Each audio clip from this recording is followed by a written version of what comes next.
Morning students. तो देखो, पिछले क्लास में हम लोग डेप्रिसिएशन का फिक्स्ड इंस्टॉलमेंट मेथड पे चर्चा किए थे। आज डेप्रिसिएशन का एक नया मेथड है जिसको हम लोग बोलते हैं डिमिनिशिंग बैलेंस मेथड, या इसी का दूसरा नाम होता है रिटेन डाउन वैल्यू मेथड, या इसका एक तीसरा नाम भी है रिड्यूसिंग वैल्यू मेथड। तीन नाम हो गया, डिमिनिशिंग वैल्यू मेथड सॉरी, या रिटेन डाउन वैल्यू मेथड या रिड्यूसिंग वैल्यू मेथड, तीनों एक ही चीज़ है। तो कल हम लोग देखे कि कोई भी सेट होता था उसका depreciation year by year same रह जाता था, यानी फर्स्ट ईयर में जितना है, अगर सेकंड ईयर में भी मशीन मेरे पास है तो फिर उतना ही रहेगा, थर्ड ईयर में भी उतना ही रहता था, फोर्थ ईयर में भी उतना ही रहता था। जबकि वैल्यू उसका लगातार क्या हो रहा है, कम होता जा रहा है। तो वह ज़्यादा अप्रोप्रिएट नहीं माना गया, तो एक नया मेथड डेवलप किया गया जिसको हम लोग बोलेंगे रिटेन डाउन वैल्यू मेथड। इसमें हर साल हम डेप्रिसिएशन उसके रिटेन डाउन वैल्यू पे निकालेंगे। एग्जाम्पल के लिए मान लो 100 रुपये का कोई चीज़ है, तो स्ट्रेट लाइन में क्या करते थे, अगर उसका वर्किंग लाइफ 5 ईयर है तो हम लोग 5 से डिवाइड कर दिए, तो हर साल 20 रुपया उसका डेप्रिसिएशन हो जाएगा 5 सालों तक। तो फर्स्ट ईयर के बाद तो वह हो गया 80 का, 100 रुपये का चीज़ था, 20 डेप्रिसिएशन हो गया तो 80 का हो गया। तो अब डेप्रिसिएशन हम लोग को 80 पे काउंट करना होगा। अगर इस मेथड को, डिमिनिशिंग बैलेंस मेथड को फॉलो करेंगे तो 80 पे काउंट करना होगा। और वहाँ पे क्या होता था कि हर बार 100 पर ही, अगर उसको हम 20% मान लेते हैं तो फर्स्ट ईयर में 100 का 20, सेकेंड ईयर में भी 100 का ही 20, थर्ड ईयर में भी 100 का ही 20, यानी हमेशा ओरिजिनल कॉस्ट पे ही निकालते थे, इसलिए उसको ओरिजिनल कॉस्ट मेथड भी बोला जाता था। लेकिन यहाँ पे ओरिजिनल कॉस्ट पे सिर्फ फर्स्ट ईयर में निकलेगा, जिस साल मशीन खरीदी गई जितने की उस पर फर्स्ट ईयर में निकलेगा, और सेकेंड ईयर के बाद, सेकेंड ईयर से जो उसका डेप्रिसिएटेड वैल्यू होगा, रिटर्न डाउन वैल्यू होगा, घटा हुआ मूल्य होगा, डेप्रिसिएशन घटाने के बाद जो वैल्यू आएगा उस पर डेप्रिसिएशन निकालेंगे। तो यह बेसिक अंतर है। अब इसमें हम लोग को करना क्या है, क्वेश्चन देखिए, सॉल्व करके दिखाते हैं। बोलता है on 1 April 2012 XYZ company purchased a machinery for ₹1,60,000। 1 अप्रैल 2012 को 1,60,000 का एक मशीन खरीदा गया।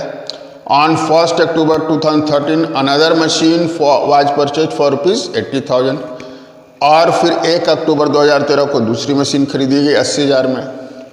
अब क्या बोलता है कि ऑन 30 जून 2014, 30 जून 2014 को a part of machinery purchase on 1 October 2013 for ₹24,000 was sold for ₹22,000, यानी 80,000 में दो मशीन था।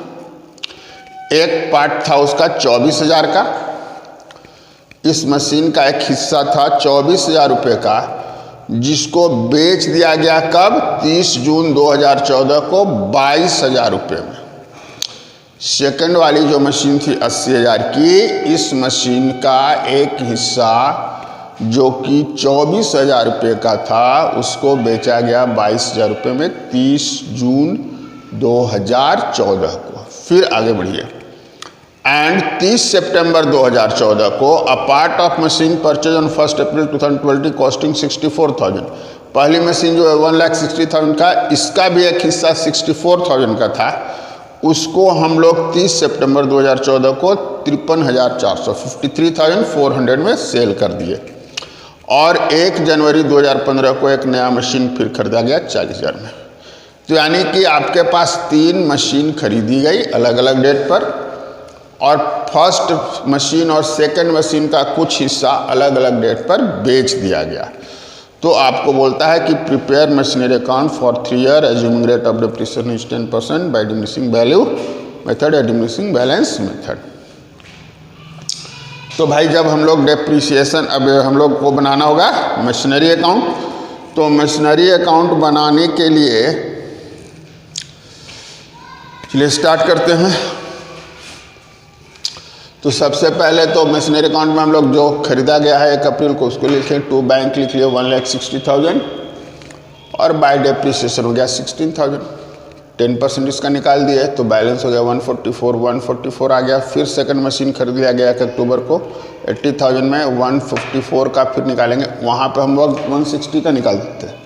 ओरिजिनल कॉस्ट या पहले वाले मेथड जो था उसमें हमेशा इसी पर निकालते थे, लेकिन देखो अब इसमें डेप्रिसिएशन घट के जो आया इस पर निकाला गया, यानी 144 का 10% 14,400 और 80,000 का 10% फॉर 6 मंथ, चूँकि अक्टूबर को निकाला गया लिया गया है। तो हम लोग अक्टूबर से 31 मार्च तक निकालेंगे 6 महीने का, तो ये हो गया 4,000। अब 144 में डेप्रिसिएशन हुआ 14,400 और 80,000 का डेप्रिसिएशन हुआ 4,000, तो 144 माइनस 14,400 129,600 और 80 का 4,000 माइनस कर लोगे तो 26,000, तो बैलेंस शीट हो गया 2,05,600। Next year balance brought down कर लिया और नेक्स्ट ईयर में फिर एक मशीन खरीदी गई है 40,000 में 2015 जनवरी 1 को, वो बैंक हो गया। अब इस साल क्या हो रहा है कि पहला मशीन इसका कुछ हिस्सा और इसका कुछ हिस्सा बेच दिया गया, तो हम लोग जो बेचे उसमें हम लोग को देखना होगा कि उसको बेचने से प्रॉफिट हुआ या लॉस हुआ। तो अब उसके लिए अलग से आपको कैलकुलेट करना पड़ेगा। पहला जो है 80,000 का एक हिस्सा बेचा गया, तो 80,000 वाले में जो बेचा गया उसके लिए आप लोग को निकालना होगा इस तरह से। तो 24,000 का बेचा गया है, 24,000 का पहले 10% निकाल लेंगे हम लोग, तो 2400 होगा। लेकिन खरीदा कब गया था भाई 1 अक्टूबर को, तो यानी 6 महीने का हो गया 1200, तो बचा 22,800। फिर इसका 10% निकाल देंगे 3 मंथ्स के लिए। 3 मंथ्स के लिए क्यों? क्योंकि इसको बेच दिया गया है 30 जून को, तो अप्रैल तक का तो डेप्रिसिएशन हो गया, तो अप्रैल मई जून मार्च तक का डेप्रिसिएशन हुआ।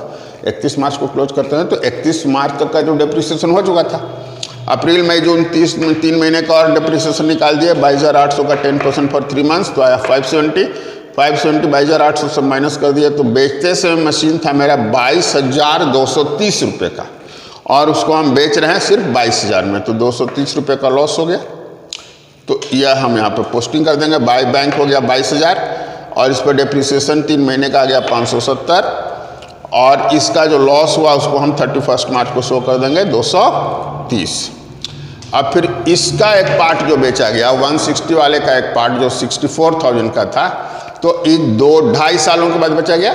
1 साल का यहाँ डेप्रिसिएशन, 1 साल का यहाँ डेप्रिसिएशन, और इसको बेच रहे हैं 30 सितंबर को, यानी अप्रैल मई जून जुलाई अगस्त सितंबर 6 महीने। इस पर हमको 160 का जो पार्ट बेचा गया 64,000 वाला, उस पर 2.5 साल का डेप्रिसिएशन निकालना होगा। तो पहला निकालो 64,000 का 10% 6,400 हो गया, 1 साल का हो गया, माइनस कर लिए तो 57,600 हो गया। फिर इसका 1 साल का डेप्रिसिएशन 5,760 हो जाएगा, इसको माइनस कर लिए तो 51,840 हो गया। अब इस पे सिर्फ 6 मंथ्स का निकालेंगे, तो इसका हो गया 2,592, तो 51,840 माइनस 2,592 किया तो 49,248 हो गया। और इसको हम बेचे हैं 53,400 में 53,400 में, तो 53,400 में बेचे कितने का 49,248 का, तो जितना का था उससे कहीं ज़्यादा में बेचे, तो यहाँ पर प्रॉफिट हो रहा है। प्रॉफिट कितना हो रहा है 4,152। तो लॉस जो होता है क्रेडिट साइड में शो करते हैं, प्रॉफिट को हम लोग डेबिट साइड में शो करते हैं 31 मार्च को at the end of the year. तो यहाँ प्रॉफिट को शो कर दिए 4,152।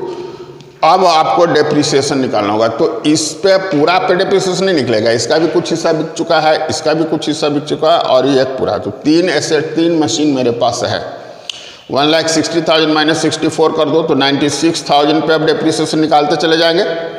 फर्स्ट यहाँ घटाएंगे, फिर इसका घटाएंगे और फिर इसका घटाएंगे, 3 बार इस पर निकालेंगे।